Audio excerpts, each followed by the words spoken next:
না case ID কেমন, ওইটা হচ্ছে আপনার সরকারি ভাবে আমাদের একটা করে কেস হয়েছে।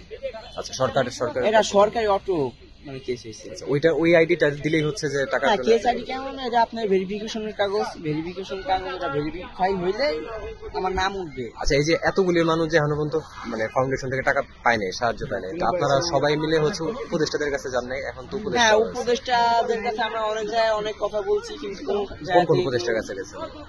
মানে নাহিদ ভাইয়ের সাথে কথা বলছি, নাহিদ ভাইরা ওনারা এমন বলতেছেন যে কাজ করতেছে কিন্তু কাজে আগাইতে পারতেছে।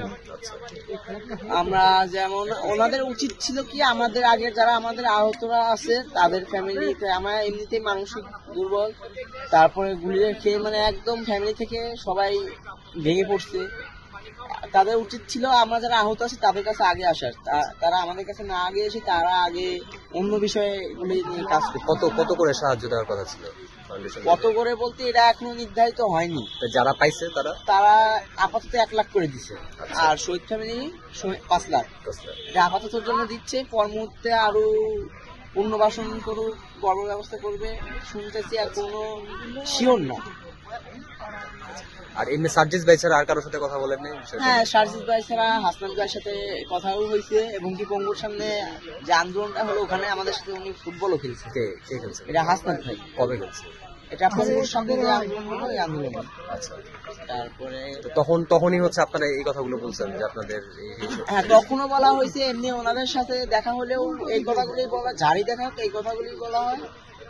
আর আপনার কিছুদিন আগে চক্ষু বিজ্ঞানে দেখা হয়েছিল, চক্ষু বিজ্ঞান থেকেও আমি একই কথা বলছি, সেম কথাই বলছি। ওখানে সার্জিস ভাই আসছিল আর উপদেষ্টা নাহিদ ভাই আসছিল। তখন নাহিদ ভাইকে তো বলতে পারিনি, তার সাথে এমনি কথা বলছি, কিন্তু সার্জিস ভাইকে আমি নিজে ডেকে এই কথাগুলি বলছি। কিন্তু উনি আলাদাভাবে আমার যে টোকেন নাম্বারটা ছিল টোকেন নাম্বারটাও নিছে। আপনার নাম নিছে, নাম নোট করছে একটা কথা বলতে? হ্যাঁ হ্যাঁ আমার হোয়াটসঅ্যাপে কার কাছে বাড়াইছে, আমার নাম নিছে, আমার যে টোকেন নাম্বার ছিল ওইটা নিছে। নেওয়ার পরে এমনি সার্জিস ভাইয়ের সাথে আমার আগে থেকে পরিচয় ছিল। তারপরে ওই দিনকে বলার পর থেকে উনি আবার মানে নামটা নিচ্ছেন, নেওয়ার পর এখনো ওই বিষয়ে কোনো রেসপন্স। কবে নিছে নামটা? লাস্ট কবে নিছে? লাস্ট এটা আমি বলতে পারবো না, সপ্তাহ দুই আগে। হ্যাঁ কোনো আপডেট পান নাই? মেসেজ কিছু পান নাই? এখন আপডেট পাওয়ার মধ্যে শুনতেছি যে 31 তারিখের মধ্যে আমরা যদি জমা দিই তাহলে আমাদের নাম আসবে না। কোন 31 তারিখ? এই জানুয়ারি 31 তারিখ? কি কই জমা দিতে হবে? কি জমা দিতে হবে? সিভিল মিশন অফিস আছে বা আছে, আমাদের কাগজপত্রগুলো যদি আমরা জমা দিই তাহলে আমাদের লিস্টে নাম উঠবে, না হলে আসবে না। জমা কি দিচ্ছেন আপনারা? হ্যাঁ জমা দিচ্ছেন? না আমারটা জমা দেওয়া হয়েছে একবার, কিন্তু আমারটা নাম আসেনি এখন। আচ্ছা, একবার জমা দেওয়া হয়েছে, কতজন 3বার করে জমা দিয়েছে জুলাই ফাউন্ডেশনের কাগজ, তার এখন টাকা পাইনি। আচ্ছা টাকা পাইনি বা লিস্টে নাম আসেনি। কথা ওটা না, কথা হচ্ছে যে আমরা এখন আহত, এখন আমরা কতজন হাসপাতালে ভর্তি, এইভাবে কত দৌড়াদৌড়ি করবো, আর কত দৌড়াদৌড়ি করতে হবে তাও জানি না। এখন আমার এই 1 লাখের আশায় আমার 20,000 টাকা 20-30,000 টাকা গাড়ি ভাড়ায় চলে গেছে। আমি তো মানে বাসে যাতায়াত করতে পারি না, এই গাড়ি ভাড়া গুলা কে দিবে? আপনি বললেন আপনার বাবা হচ্ছে ড্রাইভার, গাড়ি চালায়। আব্বু ড্রাইভার, কিন্তু আব্বু সবসময় যদি আমাকে নিয়ে থাকে তাহলে আব্বু তো আর ফ্যামিলি চালাইতে পারবে না। আমার যে খরচটা, আমার পরিবারের যে খরচটা ওইটা তো চালাইতে পারবে না। কিন্তু আমি আহত হওয়ার পর থেকে আমার আব্বু ওই আগের মতো ইনকাম করতে পারতেছি না। বসবেন বসার দরকার আছে। আচ্ছা আলামিন, ওই স্বাস্থ্য উপদেষ্টা পঙ্গুতে গিয়েছিলেন, সেদিন কি ঘটেছিল? আপনারা তাকে কেন আটকেছিলেন? তিনি সেদিন কি বলেছিলেন? ওই বিষয়টা আপনার স্বাস্থ্য উপদেষ্টা গিয়েছিল, ওই দিনকে আমি পঙ্গুতে ছিলাম না। প্রথমত আমি পঙ্গুতে ছিলাম না, দ্বিতীয়ত আমার কাছে যখন মেসেজ আসে তখন আমি শুনতে পাই যে স্বাস্থ্য উপদেষ্টা নাকি ওখানকার যায়, স্বাস্থ্য উপদেষ্টা যে আছে যে বডিগার্ড, তিনি নাকি আমার একটা আহত ভাই গায়ে হাত দিয়েছিল, ধাক্কা দিয়ে ফেলে দিয়েছিল।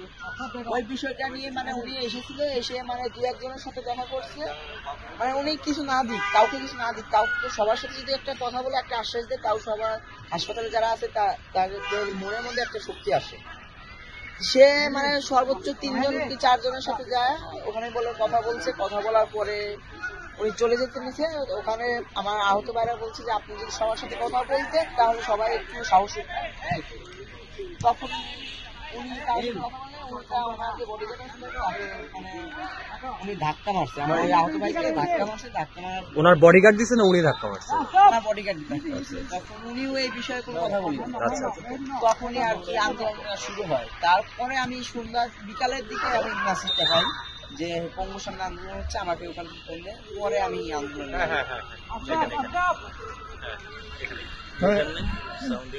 না আজকে আমি নেই। শেষ হয়েছে।